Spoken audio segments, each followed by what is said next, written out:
Falando aqui agora de ectopia e intumescência do cristalino, o cristalino pode exibir alterações isoladas ou combinadas de posição, volume, estrutura e transparência e serem algumas circunstâncias o responsável direto pela elevação da pio. Então, a ectopia lentes significa aí alterações na posição do cristalino, que ela pode ser de origem congênita ou adquirida, ter como causa aí espontânea ou traumática, e as formas são a subluxação, que é um relaxamento ou ruptura de algumas fibras onulares, de modo que o cristalino fica afastado da sua posição central original,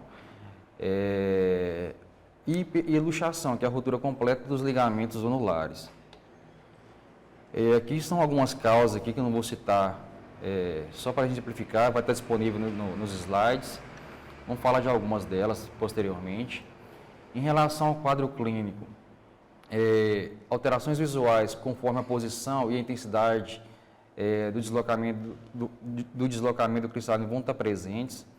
Alguns pacientes podem ser assintomáticos, outros podem cursar com a miopia lenticular, por causa do aumento do diâmetro anteroposterior do cristalino, pelo relaxamento zonular. Outros podem cursar com astigmatismo, pela inclinação ou rotação do cristalino. Quando essa luxação é completa, podem sintomas de afasia mesmo. Outros cursam com diplopia monocular. Mantendo aqui em relação ao quadro clínico, nas fases iniciais, a subluxação pode ser visível apenas após midríase medicamentosa, e um sinal típico e sugestivo de subluxação aí é a iridodonese, como a gente vai ver mais à frente. Aqui estão alguns casos, mostrando aqui um desenho esquemático também, mostrando alguns casos. Isso aqui é uma subluxação posterior na figura A. Na figura B, é uma subluxação anterior do cristalino. Em si aqui também é uma subluxação anterior, já cursando aqui com a íris em Bombay.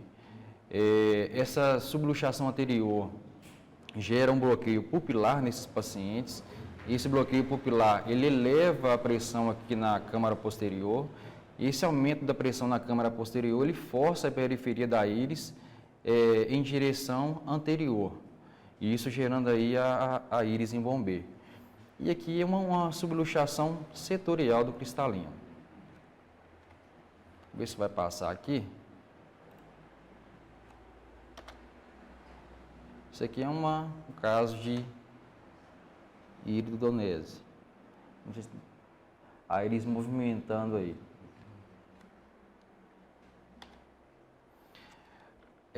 Aqui é uma figura mostrando uma subluxação aqui superior do cristalino.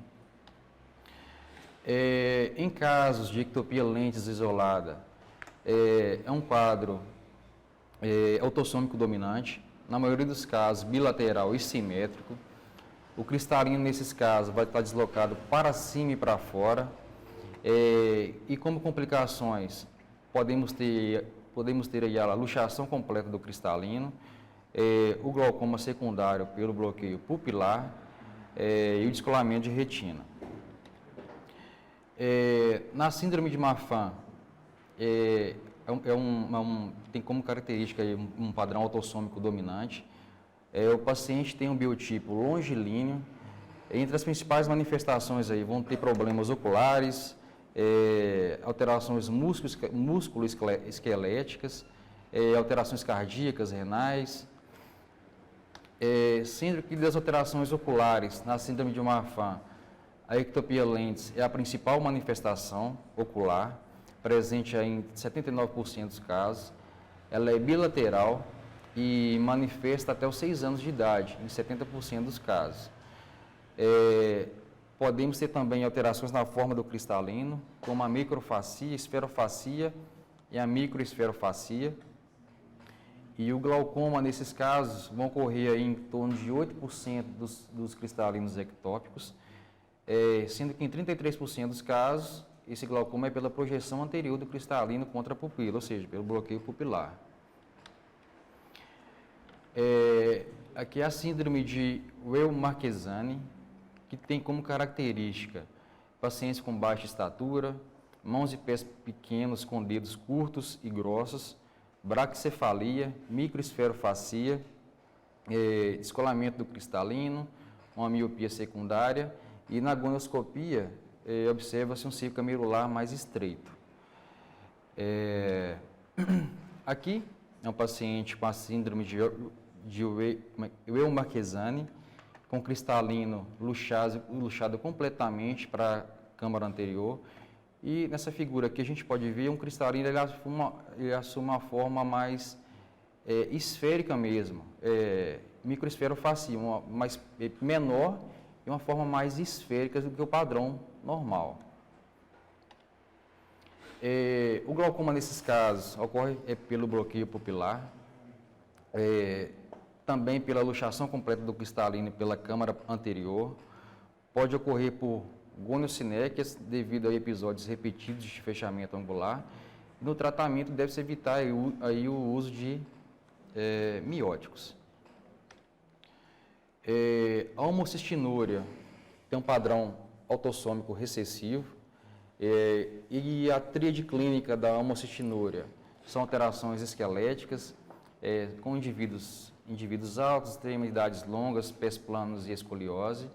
Observa-se também alterações cardiovasculares, principalmente com fenômenos tromboembólicos. E nas manifestações oculares, 90% dos pacientes vão ter o descolamento do cristalino e 30% desses pacientes o cristalino totalmente luxado na câmara anterior ou vítreo. No caso do tratamento na ectopia lentes, uma correção óptica rápida deve ser feita, tentando se evitar, aí, além do glaucoma, casos de ambliopia. E na não obtenção de uma boa visão nesses casos, ou na vigência de complicações, optar pelo tratamento cirúrgico. O cristalino subluxado para frente, pode-se usar aí, mióticos não devem ser usados, perdão. Posição supina, agentes hipotensores oculares osmóticos também podem ser usados, beta-bloqueadores ou inibidores da anidrase carbônica e a iridectomia por IAG laser. O cristalino luxado na câmara anterior, ele pode estar encarcerado, como nessa figura aqui acima, ou deslocado completamente para a câmara anterior, gerando lesão de endotélio corneano e opacificação do cristalino. E a conduta nesses casos é o reposicionamento do cristalino na câmara posterior ou a sua extração. Quando o cristalino está luxado no vítreo, ele pode flutuar livremente no vítreo, acomodando inferiormente ou aderir à retina. E ele mesmo pacificado, ele pode ficar por anos sem causar complicações. Nesses casos, a maioria do tratamento aí é conservador e a gente opta pela remoção cirúrgica naqueles casos com suspeita de glaucoma facolítico. Em relação à intumescência do cristalino, pode ser causa de glaucoma, vai ter uma clínica semelhante àqueles casos de glaucoma primário de ângulo fechado. Sabe-se que após os 10 anos de idade, o comprimento axial do olho ele permanece constante e a espessura do cristalino ao longo da vida ele vai aumentando, gerando aí um estreitamento do seio camerular. Então, qual que é o mecanismo do trauma, do glaucoma nesses casos de intumescência do cristalino? Esse aumento da posição irido-lenticular gera aí uma resistência à passagem do humor aquoso da câmara posterior para a câmara anterior, elevando a pio na câmara posterior, gerando aí um abalamento na porção periférica da íris, o que vai gerar uma íris em bombê, predispondo aí a formação aí gerando aí o glaucoma. As principais causas de bloqueio pupilar são a catarata senil de rápida progressão, catarata secundária a traumatismo perfurante, e os principais sinais que a gente pode observar nesses pacientes são a assimetria de profundidade da câmara anterior, simetria da abertura do seio camerular e a simetria na progressão da opacificação do cristalino. O tratamento nesses casos é baseado no grau de opacificação do cristalino. Naqueles casos com cristalinos mais opacos, se opta pela fascectomia, e naqueles casos mais leves, podemos optar pela iridectomia a laser. E se no pós-operatório, no exame gonoscópico, esse paciente mantiver um seio camerular estreito ou fechado, pode-se optar também pela fascectomia. Essas são as referências. Obrigado.